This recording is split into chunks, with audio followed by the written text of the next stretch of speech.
What ultimately destroys the survivor in a narcissistic shared fantasy is not abuse in a conventional sense. It is not cruelty alone. It is not deception alone.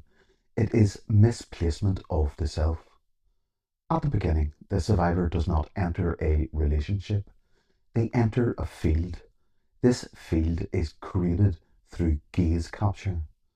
The narcissistic gaze does not see the survivor as a subject. It scans, mirrors, and reflects selectively. But to the survivor, it feels like recognition. The gaze lands precisely where early attachment deficits live.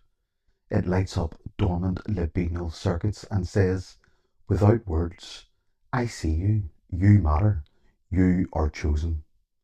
This is not love, it is gaze capture.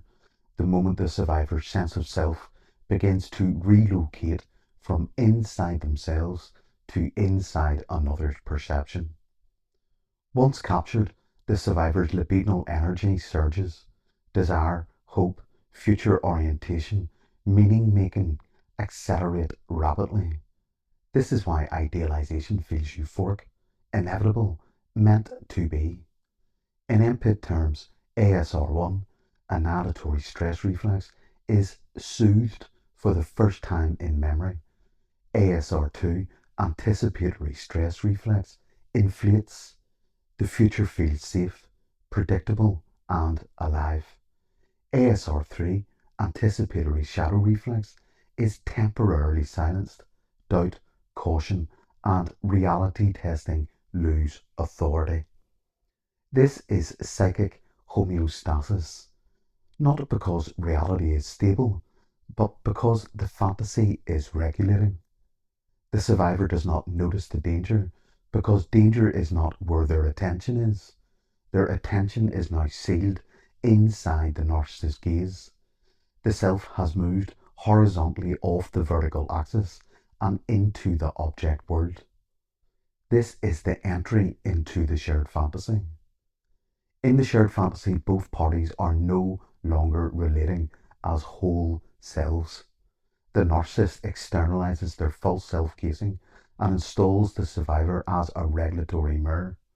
The survivor internalizes the narcissist as a whole object, good and bad, and begins unconsciously denying the external bad object to preserve attachment.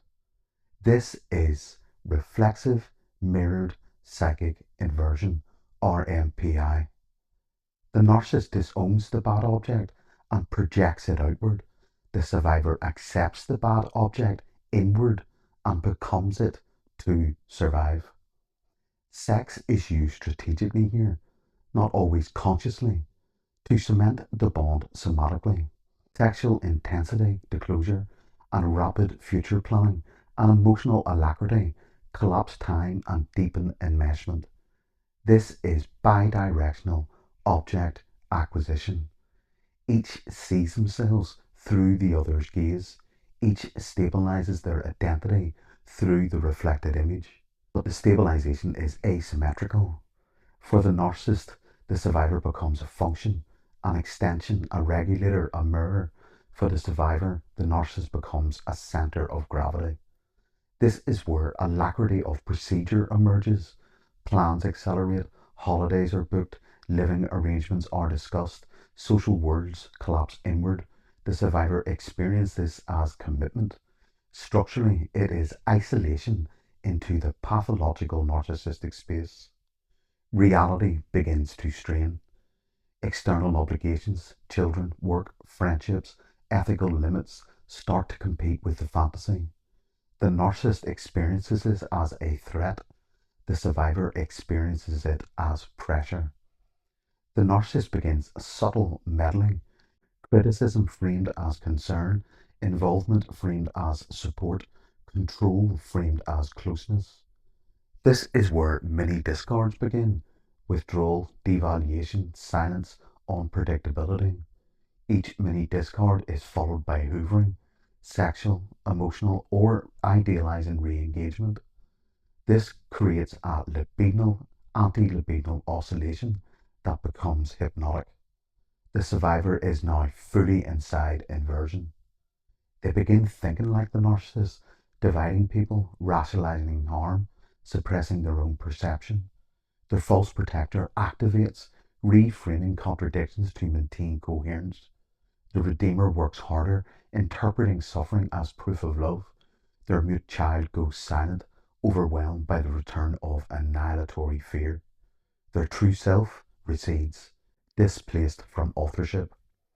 This is reflexive apathy, not indifference, but exhaustion born of constant psychic regulation.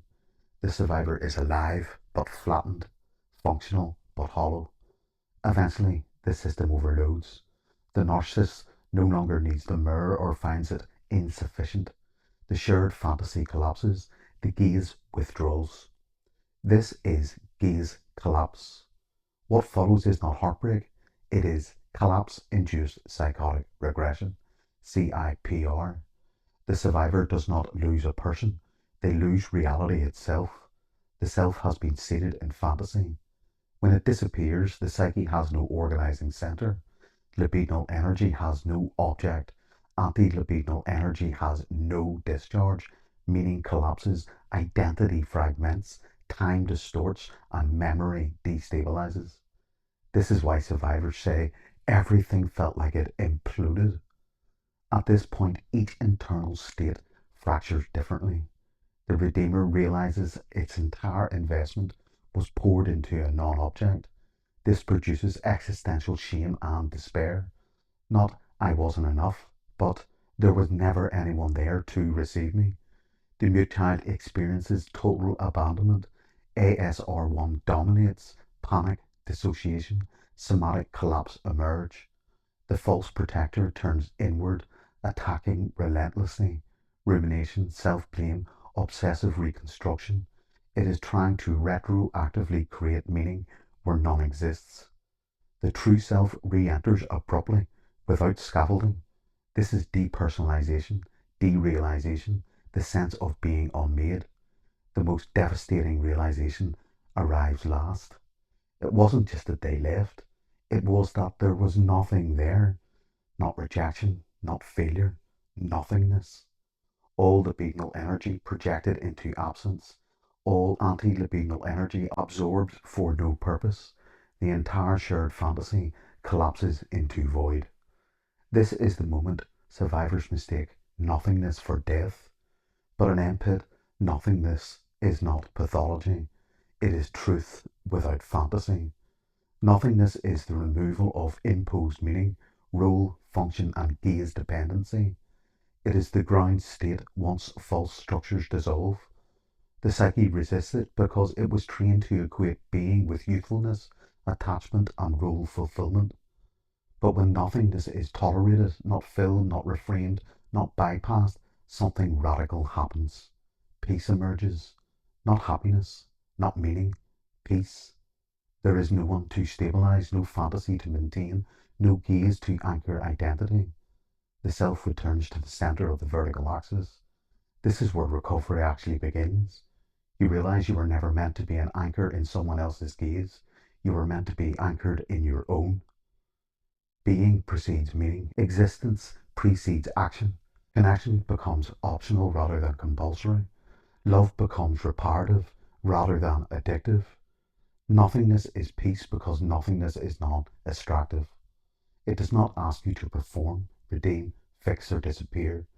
In MPIT, healing is not about rebuilding the fantasy, it is about reclaiming authorship of reality. And that begins when the survivor finally accepts the most painful truth. There was nothing there, and you survived anyway. From here, life does not rush back in, it returns quietly from being.